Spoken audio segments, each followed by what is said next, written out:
pancadas. Mas aí o que eu quero dizer, até mesmo dentro essas circunstâncias que nós passamos e que os irmãos também passam, o que a gente tem que enxergar? A misericórdia do Senhor. Então, Deus ele usa essas situações para trabalhar na nossa vida, para trabalhar nos nossos corações, para trabalhar na nossa família, para confiarmos mais no Senhor. Aí continua, ó, quantas vezes em uma família há descontentamento entre esposo e esposa, quando qualquer aflição recai sobre eles, se atravessassem com suas posses por todo o continente, se soubessem de uma má notícia estando em alto mar, ou se aqueles em quem confiavam estivessem arruinados e eles na mesma condição, ou talvez algo na família causasse contenda entre ambos, seja relacionado às crianças ou aos criados, e se não houvesse nada além de confrontos e descontentamento entre eles, estariam agora muito mais vezes sobrecarregados com o seu próprio descontentamento. Olha que interessante.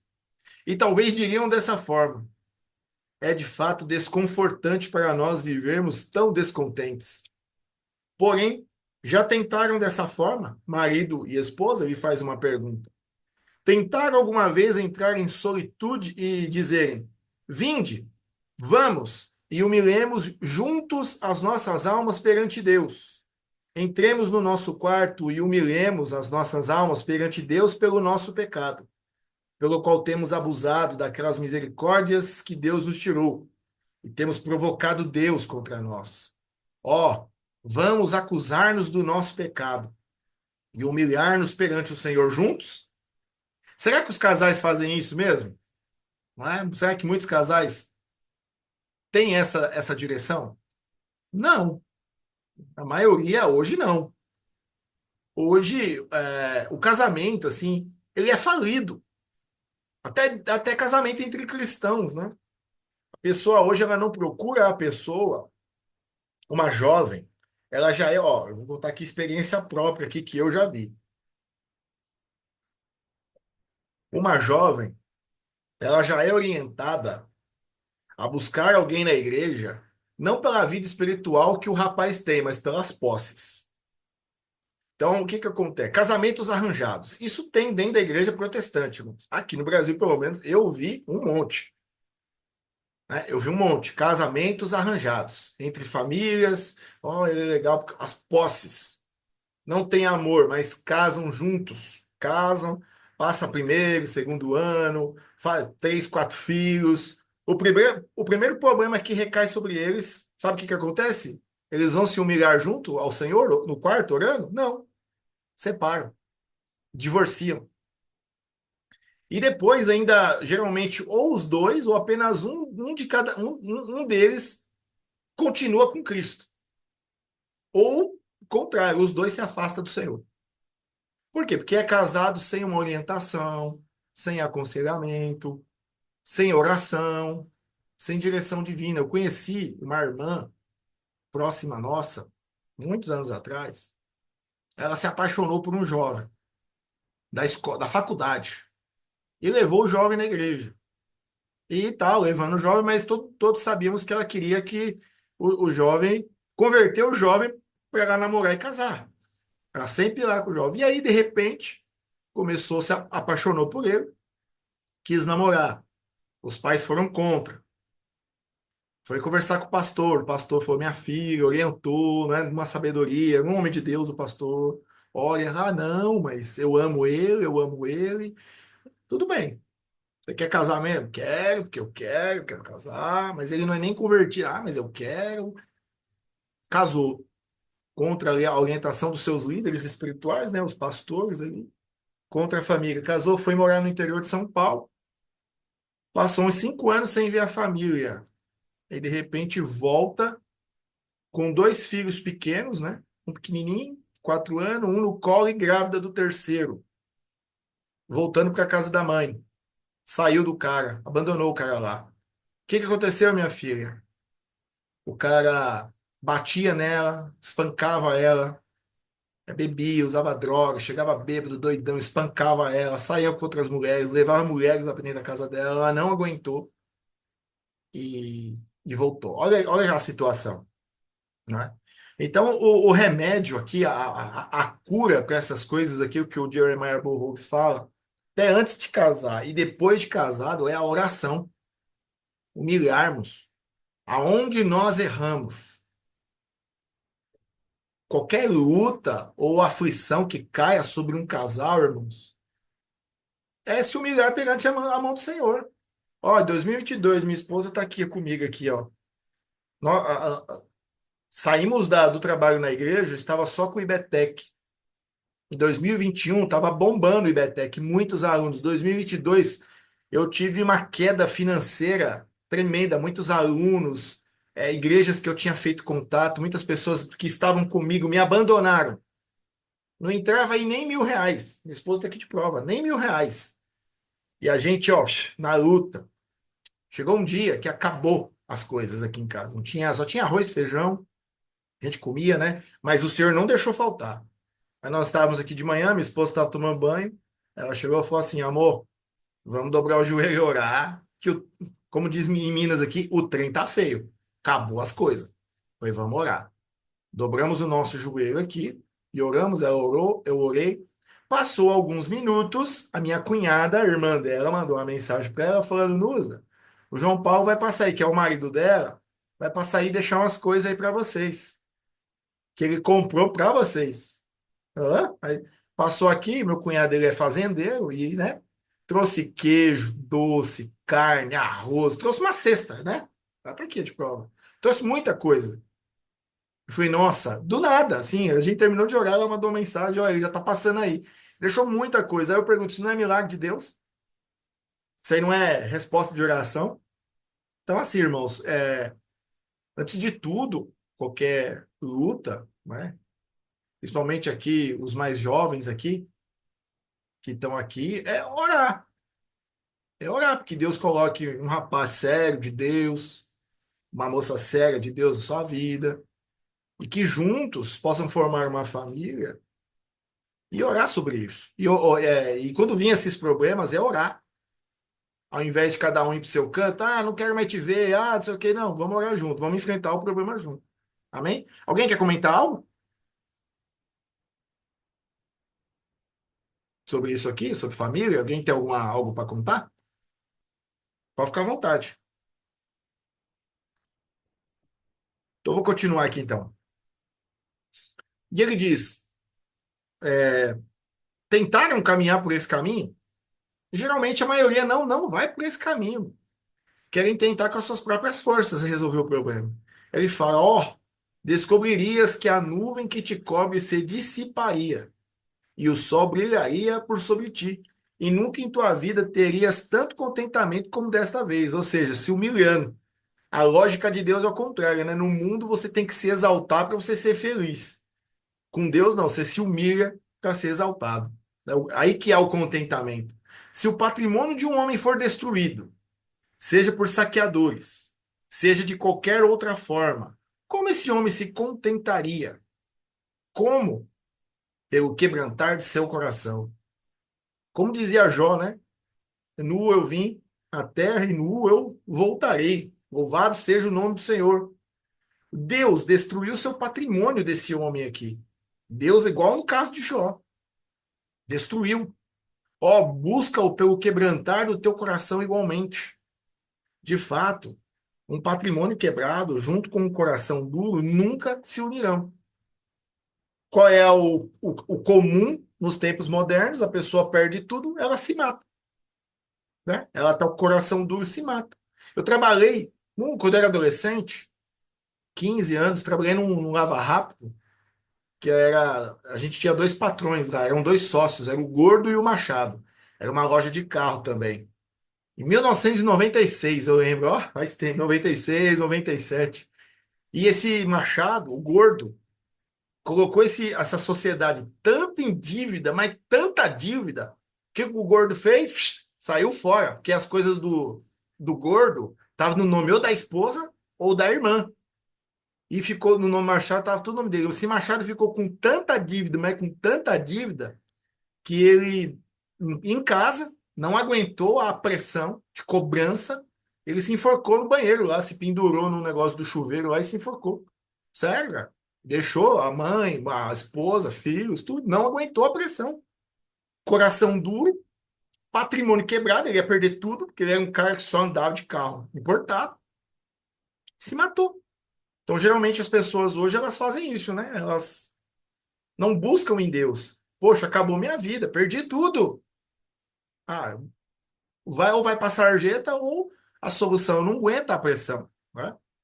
Então ele diz aqui que patrimônio quebrado e coração duro nunca se unirão. Agora, patrimônio quebrado e um coração quebrantado, sim. Que ele vai buscar forças naquele que pode, que quebrou o patrimônio e que pode restaurar todas as coisas. E que pode dar coisas muito melhor que patrimônios materiais. Pode dar agora para ele um patrimônio eterno. Não haverá nenhum contentamento, coração duro e patrimônio quebrado, mas um estado quebrantado e um coração partido servirão um ao outro. Né? Um quebrantamento ali de espírito, um coração partido, decepcionado. E vai buscar socorro em quem? No Senhor. Pois haverá mais contentamento do que antes. Note que o Jeremiah aqui, olha o que ele fala, o que é contentamento, irmãos. O que é um contentamento para um cristão? Um coração quebrantado, um coração partido, um coração humilhado. Quando Jesus ele diz assim lá no Sermão do Monte, bem-aventurados os pobres de espírito. O Lucas ele usa, né? Ele comenta de forma diferente, mas ele fala bem-aventurados os humildes. Ele também comenta ali do Sermão do Monte. Humildade e pobre de espírito.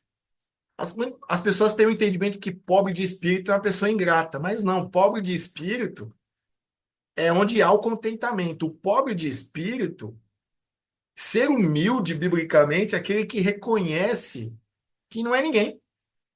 É aquele que reconhece que suas próprias forças, com suas próprias forças, ele não vai a lugar algum. Então, pobre de espírito, o pobre de espírito, o humilde, é aquele que se conhece que há um Deus, ele se rebaixa, ele se humilha, fala, Senhor, eis-me aqui. Então, olha o que ele está falando aqui que é contentamento, é se humilhar debaixo da potente mão de Deus. E ele fala que, por fim, acrescente, portanto, o rompimento do seu estado, o rompimento do seu coração. E essa é a maneira de estar contente de maneira cristã, que é o terceiro mistério do contentamento cristão. Alguma dúvida até aqui? Posso continuar? Alguma dúvida?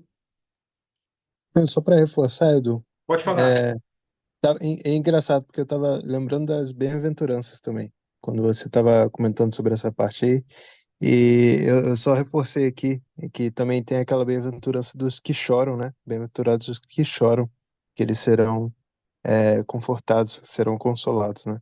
Acho que faz parte desse consolo pelo pecado perdoado, né? Sim, sim. Muito bom. Muito bom.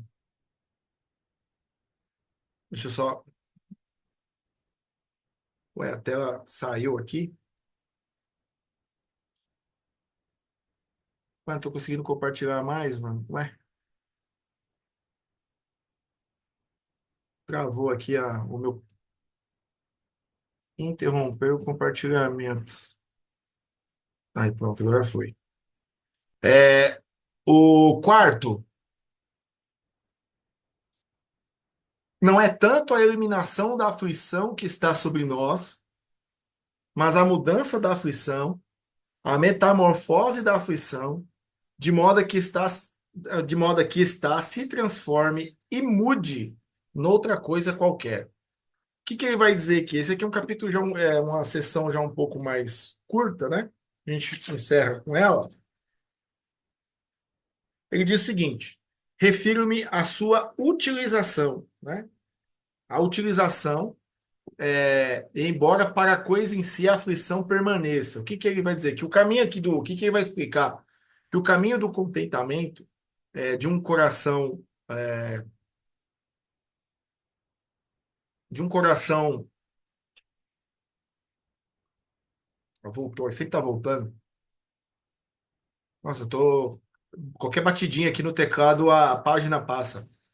Que o caminho do contentamento de um coração carnal, ele vai dizer o seguinte: é apenas buscar a eliminação da aflição, né? É apenas buscar a pessoa ser livre, né? A pessoa ficar livre dos problemas. Livre dos problemas, né? O caminho do contentamento, então, desse coração, é dizer sempre o seguinte: que essa aflição, o problema, desapareça, né? Ele quer, como é que fala? É ser feliz, né? Como a gente até comentei no início, né? A pessoa quer ficar livre porque ela quer viver a vida dela. Então, isso é um coração carnal. Ele quer ser livre. Ah, que ela possa desaparecer. Não. Diz um coração gracioso. Olha aí o que ele vai trazer. Deus ensinou-me uma maneira de me contentar, embora a aflição em si mesma ainda permaneça. Mesmo com a aflição, os problemas da vida continuem, um coração grato, regenerado, ele vai dizer: não, Deus me ensinou a me contentar, como diz Paulo aqui, em toda e qualquer situação. Por quê? Porque há um poder de graça, graça de Deus, para transformar essa aflição em algo bom, que tira o ferrão e o veneno dela. Aí ele pega um exemplo da pobreza. Os bens de um homem estão perdidos. Ele diz que não há maneira de se contentar até que suas posses sejam novamente restituídas. Um homem carnal vai dizer que sim. Ah, eu tinha tudo, perdi, eu só vou voltar a ser feliz quando eu tiver as minhas posses de volta. Esses dias eu estava lendo é, um livro até que nós futuramente vamos lançar, Hugh Binning, um Covenanter. Hugh Binning é um filósofo. Eu estava lendo assim, me encantando assim, falando com o cara, a sabedoria que ele já nasceu uma pessoa sábia, né? Com 20 anos ele já era professor da universidade de filosofia, mestre em artes. O cara ele escreveu vários tratados filosóficos de filosofia calvinista escocesa. Perfeito. Aí do nada ali eu tô vendo, tal, tal. Ah, ele pegou uma tuberculose e morreu com 26 anos. Pô, eu chorei. Me deu uma tristeza. Falei, mas nossa, o cara é tão jovem. E aí o que que acontece? Diz lá que depois de sua morte, a sua viu, ele deixou um filho, ele tinha um filho, chamava John Binning. A viúva, ela casou com uma outra pessoa, com um bispo, e teve uma filha. E essa filha casou com um marquês, que era do lado do rei. O John Binning, filho dele, era do lado dos Covenanters. Eles lutaram na batalha de Bothwell Bridge, foi numa ponte, onde teve um confronto entre os Covenanters e as tropas do rei, onde muitos Covenanters foram mortos. Você vê lá quem descreve a história, as pessoas feridas, eles passaram matando todo mundo, e outros foram presos. E no caminho até a prisão, alguns iam sendo executados. Esse John Binning, o filho, né, do Hugh Binning, ele ficou vivo, ele ficou preso numa torre. Eu estava vendo numa página, tem essa prisão lá, é um museu. Eu fiquei com desejo de ir lá para conhecer a história lá. É um museu lá a prisão dos Covenanters. Prisão que não é igual agora, né? Prisão fria, gelada, úmida. Ou você morria de tuberculose, pneumonia, ou você ficava lá de fome, né? Ou muitos pediam para ser executado, porque era difícil viver ali. E o que que acontece? Como ele foi capturado, eles tinham muitas posses, que o avô dele era um homem muito rico, e por eles ter se colocado do lado dos rebeldes, né, dos Covenanters, suas posses foram confiscadas pelo rei. E aí ele diz algo muito interessante, né, dentro da história que conta do filho dele, que ele pouco se importava com aquelas posses, né, porque ele tinha uma posse muito melhor que esta dessa vida, que era a posse eterna. Não, você vê o testemunho deles falando a forma poética que o escritor traz, você se emociona, você fala, nossa, que testemunho, que testemunho. E nós aqui às vezes perdemos alguma coisa, um livro ou algo, a gente já fica triste. O cara era tinha posses de um dos homens mais ricos da Escócia, ele foi confiscado, ele falou, isso aí pouco me importa. Uma coisa, ele disse para o rei, lembrei aqui, o rei Carlos II, uma coisa você não pode confiscar de mim, é a minha salvação em Jesus. Olha, é fantástico, isso você não vai confiscar, não. Você pode me matar, mas isso aqui você não vai confiscar de mim, não. Fantástico, maravilhoso, né? Tudo bem, Esther, pode ir lá, fica tranquilo, fica à vontade. Então, lá, ele diz, isso um homem cristão. Ele não se preocupa com as coisas dessa vida. Ele tem, mas ele usufrui, mas não que seu coração está nisso. Agora, uma pessoa carnal, ela acha que se ela perdeu, ela sofreria por aquilo, né? Até que a sua pobreza seja removida. Ele vai dizer, sim, certamente. Ele dá uma resposta. O cristianismo ensinará o contentamento, embora a pobreza permaneça. Você ser pobre materialmente e ser rico em Jesus, ser uma pessoa contente. Porque o contentamento verdadeiro ele não está nas coisas desse mundo. Ele diz que o cristianismo, né, ele vos ensinará como transformar a vossa pobreza em riqueza espiritual. Serás pobre ainda quanto aos teus bens exteriores, mas isso será alterado, à medida de que antes era um mal natural para ti, mas agora é transformado num benefício espiritual para ti e por isso consegues ficar satisfeito. Ou seja, porque a sua satisfação, um coração regenerado, a sua satisfação está na pessoa de Jesus. E ele cita um ditado de Ambrósio, que diz que até a própria pobreza é riqueza para os homens santos, onde os homens piedosos transformam a sua pobreza em riqueza, obtêm mais riquezas da sua pobreza do que nunca, obtendo seus rendimentos e de todas as transações comerciais nesse mundo, nunca tiveram tais rendimentos como tiveram com a sua pobreza. Há uma lógica nisso?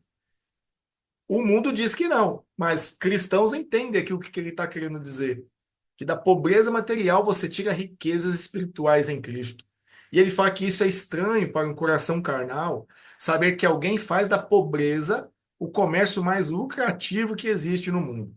E ele diz: estou convencido de que muitos cristãos pensam assim, de que sua pobreza lhes proporcionou mais benefícios do que nunca, mais do que todas as suas riquezas. E encontramos isso aonde?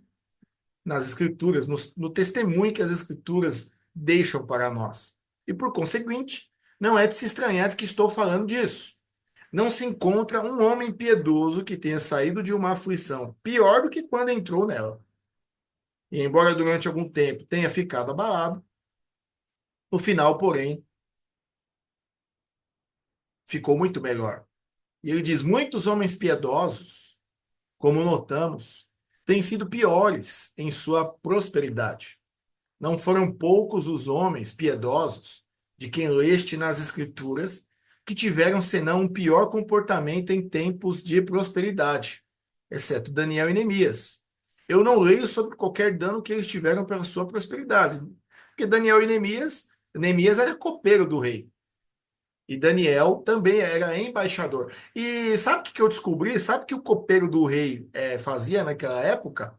Todo o vinho produzido, ele tinha, isso era comum nos tempos antigos, então o rei ele sempre ficava atento. Imagine um rei sem Deus.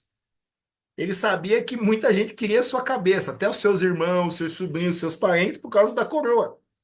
Então, todo tipo de comida, e principalmente vinho, ou até cerveja que era feito, eles tinham as pessoas copeiros, que eles tinham que beber. As pessoas viviam bêbadas, né? Até não aguentar mais, beber o vinho que era todo produzido para o rei nas festas, para que se estivesse envenenado, morria ali o escravo, e não o rei. Então, Neemias provavelmente ele era desses copeiros, a gente pensa assim, não, ele é copeiro, ele é cozinheiro. Eu já vi já as pessoas falando assim, ele matava lá os animais, cozinhava. Não, muito pelo contrário, ele tinha que provar as comidas.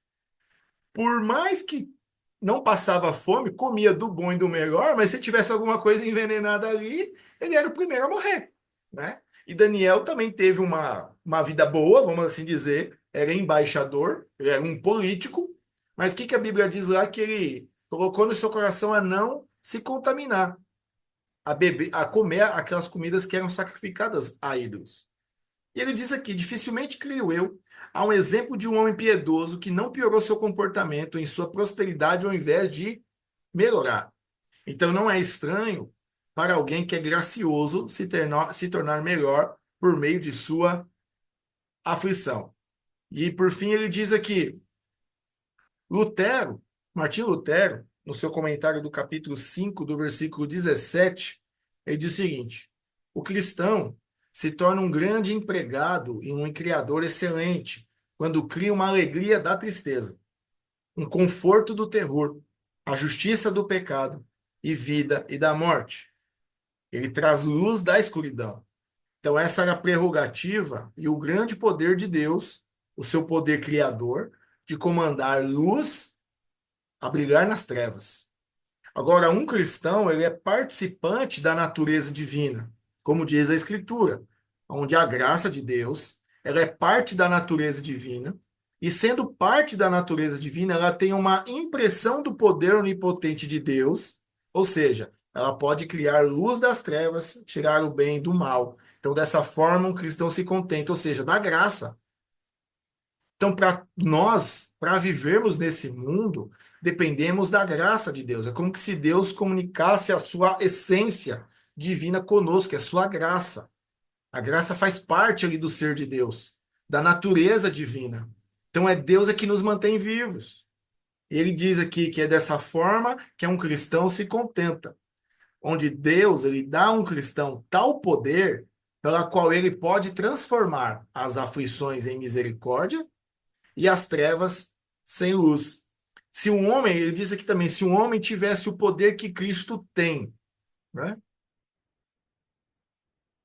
Tem o poder que Cristo tem, por uma palavra, transformar a água em vinho. Se tu, que não tens nada além de água para beber, tivesse o poder de transformar ela em vinho, igual Jesus fez, então ficarias contente. Certamente um cristão poderia receber esse poder de Deus. Olha que interessante. O Jeremiah não nega isso. Para trabalhar assim milagrosamente. Então, olha o que ele fala: é da natureza da graça transformar a água em vinho, ou seja, transformar a água da nossa aflição em vinho de consolação celestial. Eu vou mais além. Por mais que a água é uma bebida essencial para o ser humano, a água ela não tem cor, ela não tem cheiro e também não tem sabor. Usando essa alegoria aqui que o Jeremiah Burroughs está trazendo, podemos aplicar isso, né? A aflição, uma vida sem Deus, uma vida nas trevas, não tem sabor nenhum, né? Não tem cheiro, né? Não tem cor. Então, a graça de Deus pode transformar essa água em vinho. O vinho passa a ter o quê? Ter cheiro, a ter sabor, né? E também a ter cor. É algo diferente, né? Então, muito interessante isso. Então, Deus, através de sua graça, ele pode transformar a nossa vida em trevas, os piores pecadores, como Paulo, ele falou, sou o pior pecador, em homens santos, em homens e mulheres santos. E aí ele diz: se compreenderes isso de forma carnal, sei que seria ridículo que um ministro vos fale assim, e muitas pessoas carnais estão dispostas a dizer que expressões como essas são ridículas. Com certeza, com certeza. Eles, ficar esperando a graça de Deus, eu vou fazer do meu jeito, eu vou lutar, eu vou para a luta, né? Geralmente o homem carnal fala isso. Por quê? Porque ele compreende isso, tudo isso de forma carnal. Ele acha que tudo depende dele. Ele depende dele para ser salvo, depende dele para vencer as lutas. Eu não estou negando aqui a nossa responsabilidade, nós temos. Temos que fazer certas coisas, mas tudo debaixo da graça de Deus. Se não tiver a graça de Deus, como foi descrito aqui, a gente não consegue nada. Ele diz que é a mesma coisa que se passa com Nicodemos em João 3,4, quando diz: como pode um homem nascer sendo velho? Pode, porventura, tornar a entrar no ventre de sua mãe nascer? Um mestre em Israel, um teólogo, não entendeu a profundeza espiritual da mensagem de Jesus. Então, quando falamos sobre graça, de que ela pode transformar água em vinho, pobreza em riqueza, e fazer com que a pobreza seja lucro, um coração carnal dirá: Deixe-nos ter essas trocas, que eles tenham água para beber e veja se eles podem transformá-la em vinho. Ó, ele diz: toma cuidado para não falares de modo escárnio dos caminhos de Deus. Olha aí, ó, tomar cuidado com a incredulidade. Quando nós afirmamos aqui que pela graça de Deus podemos fazer proezas, são promessas de Deus. Pela graça de Deus podemos derrubar muralhas. Olha isso nos salmos. Quando nós cantamos o salmo, nós estamos cantando isso. Vencer exércitos, né? Derrubar barreiras, da dificuldade de tirar forças. É pela graça de Deus. Só que aí a gente fala isso, que Deus pode fazer isso, tais coisas, as pessoas elas escarnecem dos caminhos do Senhor. A graça, ela tem poder para tornar aflições em misericórdia. Dois homens podem ter a mesma aflição. Para um será como o carvalho e o verme. Para outro será como o vinho e o mel, o encanto e alegria, vantagem e riqueza. Este é o mistério do contentamento, não tanto pela remoção do mal, mas pela metamorfose do mal, pela transformação do mal em bem. Então, aqui, irmãos, a gente encerra esse nosso estudo, né? Para nós entendermos aqui qual é o mistério do contentamento cristão. Podemos resumir nisso: estarmos enraizados em Jesus. Nós dependemos de Jesus para tudo na nossa vida. E a graça dele vai nos capacitar essa metamorfose do mal, das aflições, tirarmos o contentamento para as nossas vidas e também para as nossas famílias. Amém, meus irmãos? Então a gente termina aqui, mas eu vou parar aqui a gravação, a gente fica um pouquinho aqui para a gente bater um papo. Mas vamos orar? Vamos encerrar com uma oração. Felipe, você pode fazer uma oração encerrando? Tá bom, posso sim. Amém. Então tá, meus irmãos, vamos orar. Senhor, nosso Deus e eterno Pai, nós queremos te agradecer, ó Pai, por essa aula, por esse estudo, Senhor, sobre a virtude do contentamento. Te agradecemos, ó Pai, porque o Senhor é bom e a tua misericórdia dura para sempre, porque o Senhor transforma a água em vinho, como acabamos de ler aqui. Te agradecemos, ó Pai, porque sabemos que podemos contar com o Senhor, porque somente o Senhor tem a palavra da vida eterna. Te agradecemos, ó Pai, porque o Senhor é conosco, porque o Senhor tem misericórdia de nós. E te pedimos, ó Pai, que o Senhor nos instrua nessa virtude, por meio do teu Espírito Santo, através da tua palavra, para que nós possamos ter assim contentamento em todas as situações, para que a gente aprenda, ó Pai, a transformar a pobreza em riqueza, ó Pai, para que a gente aprenda, Senhor, a viver como Cristo, que no seu maior sofrimento pensou na riqueza do teu reino, pensou na riqueza da tua misericórdia para salvar as almas que o Senhor salvou. Obrigado, ó Pai, e te pedimos, ó Pai, também pelo perdão dos nossos pecados, que o Senhor nos perdoe por todas as vezes que a gente faltou com esse contentamento, que o Senhor nos dê, assim, satisfação no Senhor, é, e que o Senhor nos abençoe com teu Santo Espírito. É o que nós pedimos, ó Pai, não porque merecemos, mas apenas pelo nome de Jesus. Amém. Amém, meus irmãos. Deus abençoe. Até mais.